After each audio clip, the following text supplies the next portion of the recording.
నిర్మల్ జిల్లా Basara Rajiv Gandhi university of knowledge technologies Basara క్యాంపస్లో 2026-27 విద్యా సంవత్సరానికి స్పోర్ట్స్ దివ్యాంగుల కోట విద్యార్థుల ధృవపత్రాల పరిశీలన పూర్తయింది.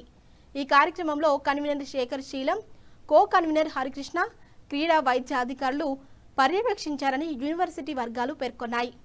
నిబంధనల ప్రకారం ప్రాధాన్యత క్రమంలో తుది మెరిట్ జాబితా సిద్ధం చేస్తామని, పూర్తి పారదర్శకతతో అర్హులకే సీట్లు కేటాయిస్తామని, ఈ నెల 30వ తేదీన ఎంపికైన విద్యార్థుల జాబితాను ప్రకటించి వచ్చే నెల 5వ తేదీన మొదటి దశ అడ్మిషన్ కౌన్సిలింగ్ జరుపుతామని అడ్మిషన్ల కన్వీనర్ శేఖర్ శీలం తెలిపారు. ఎంపికైన విద్యార్థుల వివరాలను www.rgukt.ac.in వెబ్సైట్లో అందుబాటులో ఉంటాయని అధికారులు వెల్లడించారు.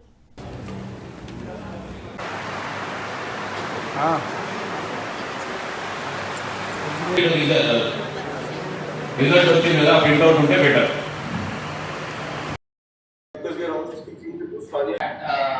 I think from the university end we have 7 engineering departments where we have computer science, ECE, where mostly students are. Voter 10 వార్డులలో పేరున్నాయి.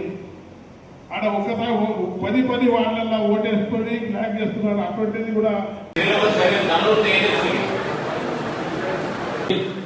నేను చెప్పింది మీకు ఫస్ట్ ఫామ్ ఫిల్ చేసిన తర్వాత